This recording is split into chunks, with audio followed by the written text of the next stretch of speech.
आज हमारे खास पेशकश में बातचीत के लिए हमारे साथ मौजूद हैं गुरु Govind Singh educational society technical campus Bokaro के डायरेक्टर डॉक्टर प्रियदर्शी जरवार जी। इनसे विस्तृत रूप से बातचीत करेंगे और समझेंगे कि आखिर इस एजुकेशनल सोसाइटी का किस तरह से विस्तार हुआ, कैसे अब तक के सफ़र को ये आगे बढ़ाए और बोकारो को एजुकेशनल हब कैसे बनाया। सबसे पहले नमस्कार सर, स्वागत है हमारी इस खास बातचीत में। जरवार जी, बोकारो को सबसे पहले आपने क्यों चुना और क्या खासियत रही कि बोकारो एक एजुकेशनल हब बना? देखिए, बोकारो पहले से ही शैक्षणिक शहर के रूप में जाना जाता था, क्योंकि वहाँ पर 10th और 10+2 की एजुकेशन बहुत अच्छी थी। झारखंड के नहीं, बिहार के भी छात्र बोकारो में अपना +2 करने के लिए खासकर आया करते हैं और एक औद्योगिक क्षेत्र के रूप में बोकारो जाना जाता है, जो एक तरफ तो स्टील इंडस्ट्री के लिए BSL वेदांता के लिए प्रसिद्ध है और दूसरी तरफ बोकारो जिले में कोयले की भी खाने हैं। अभी तो ONGC भी वहाँ प्रोजेक्ट लगा रही है, जियाडा है। तो वहाँ पे ये देखा गया कि जो छात्र छात्राएं 12वीं के बाद दूसरे राज्यों में खासकर इंजीनियरिंग एजुकेशन के लिए, MBA के लिए, BBA के लिए, BCA के लिए जा रहे हैं, उनको एक ऐसी व्यवस्था सुनिश्चित कराई जाए सहूलियत खर्च में, कम खर्च में, जिससे कि वो अपना भविष्य का निर्माण कर सकें। सीधे तौर पर अगर हम समझे तो एजुकेशन पलायन पर आपने रोक लगाया। जो शिक्षा के लिए लोग दूसरे राज्य जाते थे, उनको आपने बोकारो में वो सुविधाएं दी। क्या मुसीबतें आई शुरुआती दौर में जब आप वहाँ पर परिकल्पना करना चाहे कि नहीं एजुकेशनल हब टेक्निकल एजुकेशन के लिए बनाए, तो क्या क्या मुसीबतें आई और फिर इस सफ़र को कैसे प्राप्त किया? देखिए, जब भी कोई बड़ा संस्थान अपने महत्वाकांक्षा को और महत्वाकांक्षा की योजनाओं को लेकर आता है, भले ही उसमें जनहित भी शामिल है बहुत बड़े पैमाने पे, किंतु लोगों के बीच ये विश्वास दिलाने में प्रारंभिक समय में ये कठिनाई हुई कि किस प्रकार जो है ये जो कॉलेज यहाँ खुलेंगे, इंजीनियरिंग कॉलेज और मैनेजमेंट कॉलेज, वो दूसरे वैश्विक स्तर पर और राष्ट्रीय स्तर पर वो कैसे खड़े। तो ये समझाना पहले हम लोगों को पड़ा और उसके लिए उत्कृष्ट शिक्षा की व्यवस्था की गई। NAAC एक्रेडिटेशन B++ में लिया गया और प्लेसमेंट की समुचित व्यवस्था करने में समय लगा, लेकिन वो आज के तारीख में चुस्त दुरुस्त की। स्कॉलरशिप पर भी आते हैं, आपने स्कॉलरशिप की राशि भी बढ़वाई, बच्चों को इसका सीधा लाभ मिले, किस तरह से प्रयास किया आपने? देखिए, झारखंड वैसे तो खनिज पदार्थ में और दूसरे जो प्रॉफिट के जो सोर्सेज हैं उसमें काफ़ी महत्वपूर्ण भारत के मानचित्र पे भूमिका निभा रहा है, किंतु वास्तव में जो हमारे झारखंड की जो आम जनता है, आम छात्र छात्राएं हैं, वो आर्थिक रूप से इतने सुदृढ़ नहीं है, सक्षम भी नहीं है। पढ़ने में मेधावी बहुत हैं, लेकिन उनकी ये एक बहुत बड़ी कमी है, जिसमें झारखंड सरकार भी, केंद्र सरकार भी पोस्ट मैट्रिक योजना ई-कल्याण के तहत या फिर अभी हाल में ही निकला है मानकी मुंडा स्कॉलरशिप, जिसमें छात्राओं को भी 30,000 रुपये महीने का BTech के और 15,000 रुपये महीने डिप्लोमा सालाना दिया जाए। तो इस तरह से कॉलेज भी अपने सोसाइटी हमारी जो है गुरु गोविंद सिंह एजुकेशनल सोसाइटी, वो भी छात्र छात्राओं को मीन्स और मेरिट बेस्ड स्कॉलरशिप, जिसे हम सेट भी कह देते हैं, और उसके तहत उनको आर्थिक रूप से सहायता दी जाती है। NAAC B++ ग्रेड कैसे हासिल किया आपने? देखिए, NAAC एक भारत सरकार की स्वायत्त संस्था है UGC के तहत, जो भारत के उच्च शिक्षण संस्थान HEI को ग्रेड प्रदान करती है, उनके क्वालिटी के ऊपर, उनके रिसर्च, उनके प्लेसमेंट और शिक्षा की जो क्षमताएं हैं उनको, उनके ऊपर। तो इसमें हमारा कॉलेज अभी झारखंड यूनिवर्सिटी ऑफ टेक्नोलॉजी में सर्वश्रेष्ठ ग्रेड प्राप्त कॉलेज हो गया है, जिसे B++ NAC ने ग्रेड प्रदान किया है पीछे 2025 में मई में। झारखंड तकनीकी विश्वविद्यालय के अंतर्गत पहला कॉलेज भी आपका बनने जा रहा है, जो ऑटोनमस कॉलेज के रूप में UGC के पास आपने एक आवेदन भी दिया है। इससे क्या फ़ायदा होगा, क्या ग्रेड मिलेगा? और देखिए, सिर्फ ये जो है कहने से तो माइग्रेशन जो भी है हमारा पलायन छात्रों का, वो तो समाप्त नहीं होगा जब तक हम उस स्तर की क्वालिटी, एजुकेशन, सर्टिफिकेशन, एक्रेडिटेशन और दूसरी व्यवस्था नहीं करें। इसी के तहत जो इंजीनियरिंग और मैनेजमेंट कॉलेज को हम लोगों ने ऑटोनोमस बनाने के लिए UGC में आवेदन दिया हुआ है, जो NAC B++ ग्रेड आने के बाद ये संभव हो सका।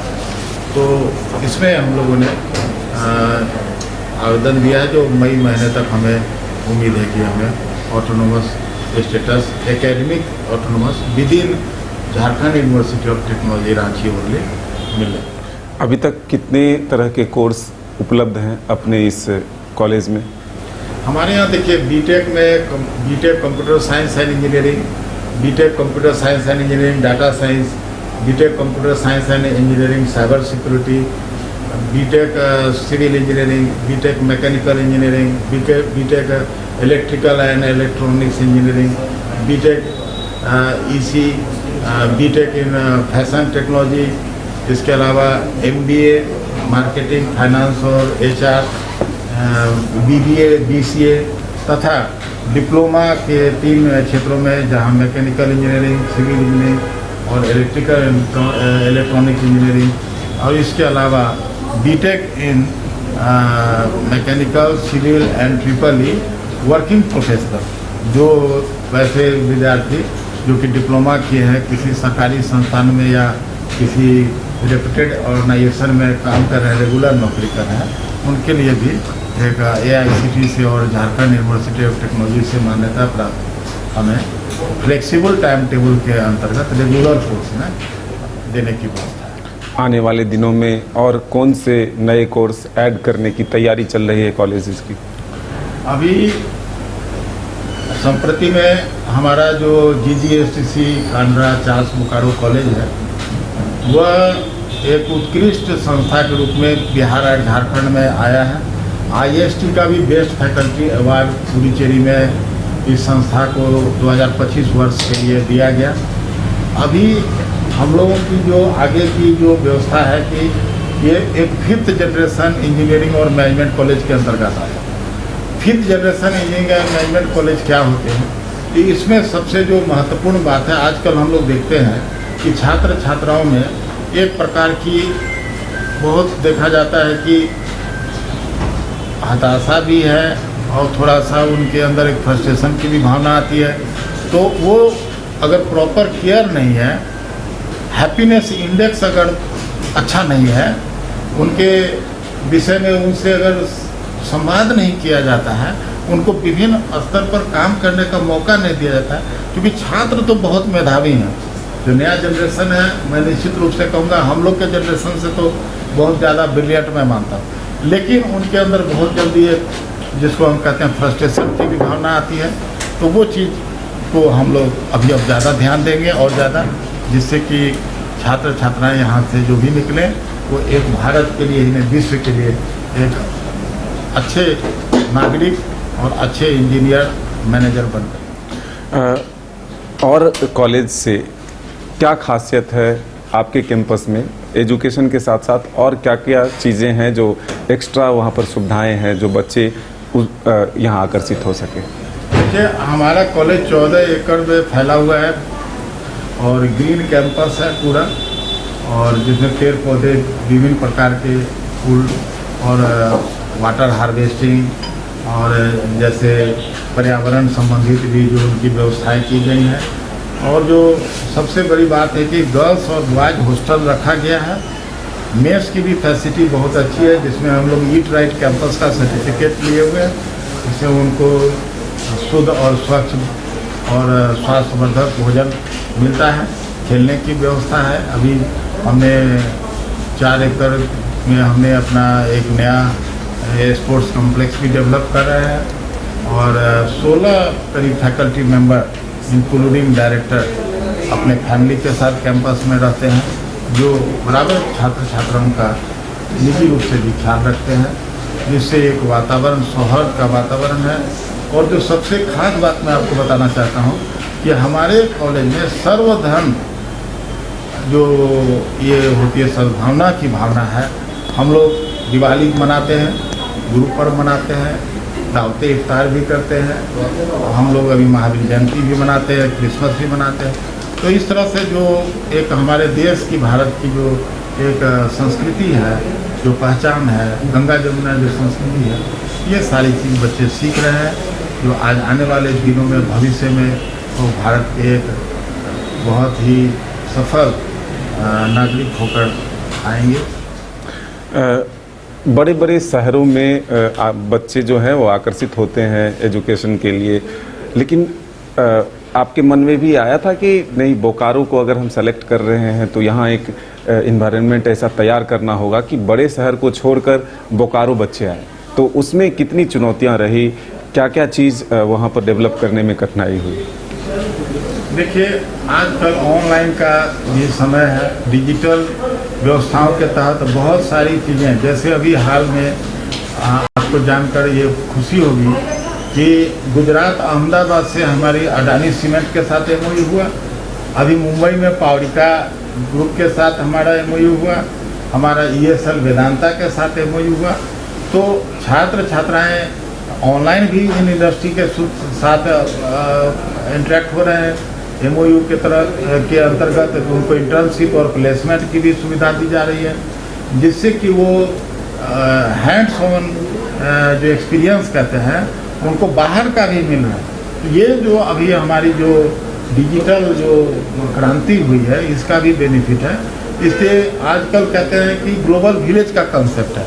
आप कहीं से भी कहीं भी जगह का ज्ञान भी प्राप्त कर सकते हैं। हमारे यहाँ different online books and journal है लाइब्रेरी में, डेलनेट की व्यवस्था है, जिससे छात्र छात्राएं कहीं की भी लाइब्रेरी से एक्सेस करते और एक शांत स्वच्छ वातावरण में अपनी तैयारी करके पढ़ाई भी कर सकते। ये ज़रूरी होता है कि जब बच्चे पढ़ते हैं तो उनको कैंपस सिलेक्शन के तौर पर कहें या फिर अपॉर्चुनिटी के तौर पर कहें। बड़ी बड़ी कंपनियां जिनके बारे में आपने बताया कि ईएसएल वेदांता, अडानी सीमेंट, पावरिका और जियाडा बोकारो जैसी संस्थाओं से एमओयू करने के लिए कितना प्रयास करना पड़ा और उन्हें कन्विंस करके अपने बच्चों तक जोड़ने में कितनी मेहनत करनी पड़ी? देखिए, इसमें जो है हमारे प्रेरणा स्रोत हमारे भारत के यशस्वी प्रधानमंत्री श्री नरेंद्र मोदी जी भी हैं, जिन्होंने एक चीज़ हम लोगों को सिखाया है, जो भी अभी प्रोफेशनल्स काम कर रहे हैं इंडिया में, कि निरंतर काम करना है, हार्ड वर्क करना है, रिजल्ट की चिंता नहीं करनी है। रिजल्ट अपने आप हमें प्राप्त होगा। सही दिशा में लगन के साथ काम करना है, वही सभी लोग कर रहे हैं। हमारे कॉलेज में हमारे जो भी फैकल्टी हैं, 60 के ऊपर फैकल्टी मेंबर है, 40 के ऊपर स्टाफ हैं, टोटल 150 का हमारा सब ड्राइवर, माली, प्यून सब मिलाकर हमारे हो जाते हैं। तो ये सब लोग निरंतर वर्क कर रहे हैं और उसका ही ये नतीजा है कि लक्ष्य ये है कि छात्र छात्राएं खुश हों।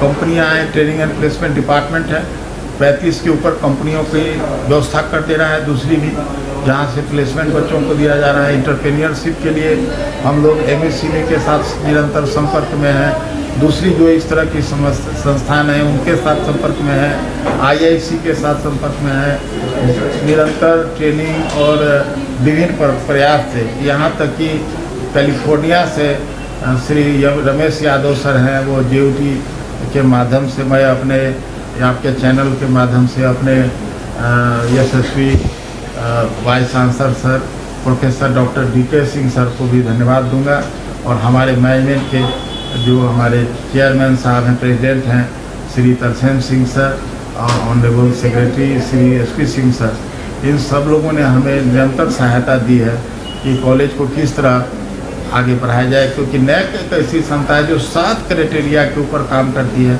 और ये 7 क्राइटेरिया में आप उत्कृष्ट होते हैं तभी आपको उत्तम ग्रेड मिलते हैं। और उस उत्तम ग्रेड को मैं धन्यवाद ज्ञापन करता हूँ आपके माध्यम से माननीय मुख्यमंत्री श्री हेमंत सोरेन साहब और जो कैबिनेट मंत्री हैं विभिन्न, जिन्होंने एक संकल्प के द्वारा जो कॉलेज का ग्रेड B++ या A हो, A+ हो, उनको उनकी कल्याण की छात्र छात्राओं की 80,000 से 90,000 करने की कृपा की।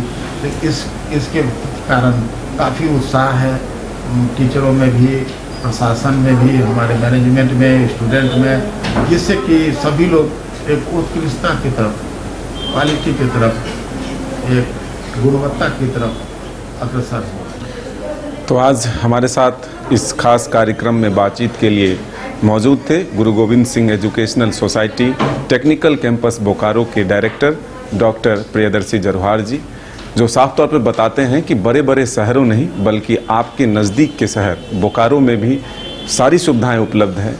जो बच्चे तकनीकी शिक्षा लेकर अपना भविष्य संवारना चाहते हैं तो वो सारी सुविधाएं यहीं उपलब्ध हैं। एक बार ज़रूर विजिट करने आए और तभी आप जान पाएंगे कि आखिर यहाँ जो एजुकेशन की व्यवस्था है, जो कैंपस की सुविधाएं हैं, वो सारी कुछ आपके लिए परफेक्ट है या नहीं। तो इजाज़त दें, आगे भी हम और विशेष कार्यक्रम के साथ मौजूद रहेंगे।